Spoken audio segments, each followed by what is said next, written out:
You. What up? Alright. So, you got 5 reasons you shouldn't mess with the USA. Okay. Just 5 reasons? Yeah, there's a lot of reasons. Okay. Well, this should be interesting. Yeah. Let's go. Alright, here we go. The collapse of the Soviet Union in the early 90s left the United States as the sole superpower in the world, and it's never looked back. In all aspects of the world, the United States is indeed a superpower, especially when it comes to its military might, which is unsurpassable in its strength, technological superiority, operational capabilities, and power projection across the globe.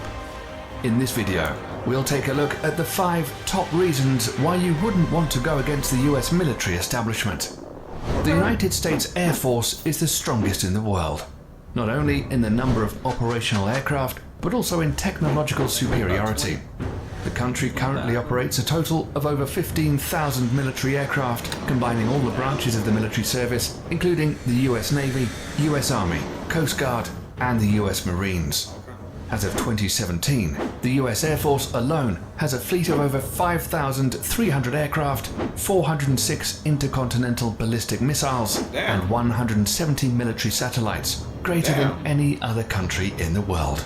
The USA has the largest number of stealth aircraft designed to be silent killers and untrackable by the radar defense systems of most countries in the world. Some of these stealth aircraft include air superiority fighters, such as the F-22 Raptor and the F-35 Joint Strike Fighter, heavy bombers, such as the B-2 Spirit. In fact, the United States pioneered this technology in the 1980s with the introduction of the F-117 Nighthawk stealth attack aircraft. Stealth aircraft are designed to avoid detection using a variety of technologies that reduce radar reflection from ground, sea, or air-based radar antennas, thereby reducing its radar cross-section, or RCS.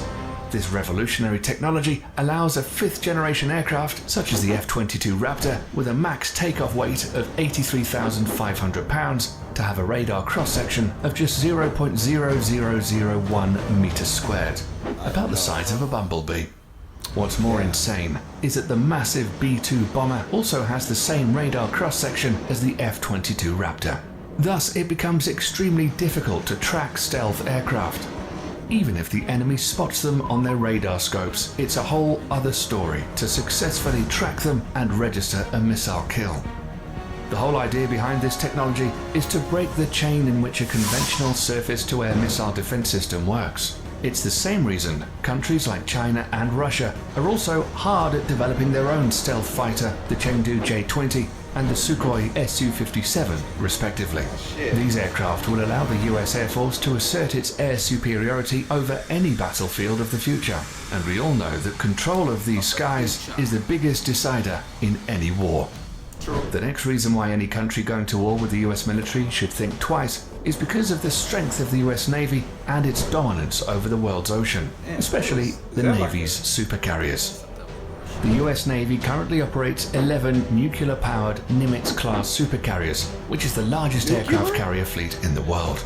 The only Navy that can come close in terms of technological advancement is probably the Royal Navy of the United Kingdom, but they only have 2 operational carriers. The Nimitz class of carriers has a displacement of over 100,000 tons and can carry a complement of up to 70 aircraft. They're literally a floating small town in the ocean with its own airport. The Nimitz class carriers in themselves are extremely potent offensive weapons, but the way they operate in what is called the carrier strike groups makes these ships even more deadly. A carrier seldom deploys alone. There are always a fleet of surface and underwater assets surrounding them and forming a strike group. These include guided missile cruisers, a destroyer squadron, attack submarines, and other support vessels. Together, they project the power of the carrier and at the center of the group forward towards the enemy. While the carrier is carrying out its offensive role with the use of its air wing, the other ships are responsible to protect its flanks against any enemy attack. This combination of offensive and defensive strategy makes the US Carrier Strike Group almost impenetrable. The United States Navy maintains 9 such carrier strike groups, 8 of which are based in the United States and 1 that's forward deployed to Japan. For over 50 years, this has been the principal element of US power protection, and the Nimitz class of supercarriers are at the center of it all. Despite this, the US is currently in the process of developing a new class of carriers called the Gerald R. Ford class, intended to replace the Nimitz class ships. This new supercarrier will be even more technologically advanced and is expected to continue US dominance of the oceans well into the late 21st century. The third reason why you shouldn't fight the US military is their massive stockpile of nuclear and conventional intercontinental ballistic missiles, or ICBMs. The ICBM plays the role of the land leg in the US nuclear triad, along with the Trident submarine-launched ballistic missile SLBM and nuclear warheads carried on long-range strategic bombers. ICBMs are launched from ground-based missile silos, achieving high suborbital spaceflight, approximately 1,000 miles above the surface of the Earth. The body of the missile then separates from the warhead, which re-enters the atmosphere and free falls to the assigned target at hypersonic speeds. Damn! The US military currently operates 400 ICBMs from its base in Wyoming, Montana, and North Dakota. The LGM-30G Minuteman III is the only type of ICBM that is currently operational in the US. The Minuteman III family of ICBMs were first developed in the 1960s as a response to the Soviet nuclear threat. Throughout the Cold War and beyond, these missiles have undergone constant modernization. In the last decade alone, the US military has undertaken $7 billion worth of upgrades. The rocket propulsion engines, the propellants used, the guidance system, and even the flight control surfaces have all been refurbished. The upgraded missiles are completely different from its 1960s counterparts, except for the shell. These state-of-the-art improvements and modernization programs have kept the Minuteman III system operational for over 50 years with improved reliability that supports the missile's remarkable 99% alert rate. The latest versions of the missiles have a range of over 8,000 miles, which is greater than the diameter of the Earth at 7,917.5 miles. They can carry multiple 330 kiloton nuclear warheads, which is 20 times greater than the bombs dropped on Hiroshima and Nagasaki. Not only that, each of these warheads can be assigned to different targets independently. The technology is called Multiple Independently Targetable Re-Entry Vehicle, or MIRV, and was first developed for the Minuteman III family of missiles. So any country messing with the United States will have to deal with this awesome arsenal of firepower, which can be launched at a moment's notice.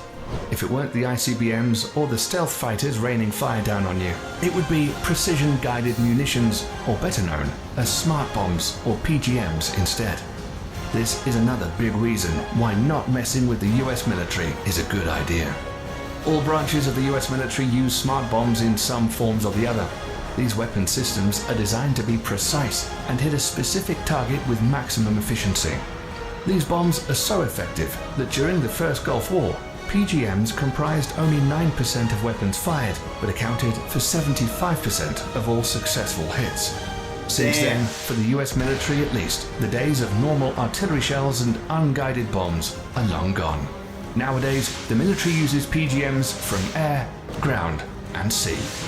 Precision-guided munitions come in various forms and use different kinds of technologies to achieve precise hits. A large majority of PGMs use the Global Positioning System, or GPS, of satellites to guide their trajectory to target.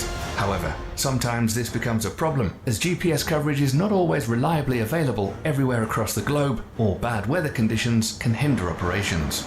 Thus, the Office of Naval Research, the Naval Surface Warfare Center, and the Army Research Laboratory have all coordinated to develop the first ever artillery-fired smart munition that will not use GPS guidance. The project is known as Moving Target Artillery Round, or MTAR for short. The MTAR shell can be guided onto stationary as well as moving targets in both land and sea, using a combination of guidance technology. The best part is that these shells can be fired from the existing M777A2 155mm towed howitzer and the M109A7 Paladin Integrated Management self-propelled 155mm artillery systems already in use by the US military. The shells will also feature an extended range of 40 to 60 miles using rocket boosters to propel them. Once finished, it will afford the US military another potent weapon system that outclasses others around the world. Lastly, the fifth and final reason why you shouldn't fight the US military is drones. We're all familiar with what an unmanned aerial vehicle or drone is and what it's supposed to do. But in recent years, the usability of UAVs are steadily increasing to encompass all spheres of military operations, and the US military is the pioneering spirit behind it. At first, used only for surveillance missions, drones were quickly weaponized after the 9/11 attacks and have been extensively used by the US military in the war against terror as an offensive weapon platform. It's forecasted that over the next decades, the US is in line to purchase over 1,000 combat drones of various classifications. Some of them, like the Lockheed Martin RQ-170 Sentinel and the Boeing MQ-25 Stingray, are already in the final stages of development, and once finished, will provide the US military with state-of-the-art platforms capable of multi-role operations, ranging from attack missions to aerial refueling. Drone technology has reached such heights today that a single UAV can loiter miles above the surface of the Earth for hours, waiting for the target to show its head and sticking with impunity. This capability will allow all the services under the US military to reduce its dependency on manned platforms, thereby reducing the risks during future combat operations. These 5 weapon systems make the US military extremely dangerous for any adversary looking to get into a conflict with them. In a conventional warfare setting, it's almost impossible to beat the US military machine. That's why modern enemies of the United States are employing more and more asymmetric warfare strategies against the mighty US military. Despite that, the US military juggernaut is hands down the most powerful military complex in the world today, and probably will be for decades to come. That's all we have for you today, folks. Thanks for sticking around till the end. If you like the video and want to stay up to date on it. Okay. Yeah. Is that overkill? Do we need all the nuclear? That's what they I say. guess, just in case. It's for protection. You know what I mean? Just in case. Yeah. We got a missile You can never have too much protection. An 8,000 mile range, and the Earth's radius is like 7,900. Like, this shit can hit you from anywhere on the planet. Ballistic missiles, that's bananas. No matter where you are. He's right. The drones, that's like a game changer. You don't even need people to fly the planes. Yeah, I pray. You know what I'm saying? Yeah, man. That's crazy. Yeah, it's drones. Yeah, it's futuristic warfare, man. True. To the T. That's what it is. Futuristic warfare. Woof. Yeah. Scary. Yeah, that's crazy. Mind blown. Yeah. Maybe just tad overkill. But protection? Can you ever have too much protection? Nah, just in case. You never know when the next world war is going to be. Hopefully never. It's coming. It's going to happen. Yeah. I don't know when, but it's, we might not be alive for it, but it's going to come. Yeah, maybe after that time. In 100 years from now. I wonder what it'd be about. You know what I mean? There's a lot of things. Yeah. Like, who would attack? We could have a civil war in this mode. We might have a civil war in America. War. Yeah,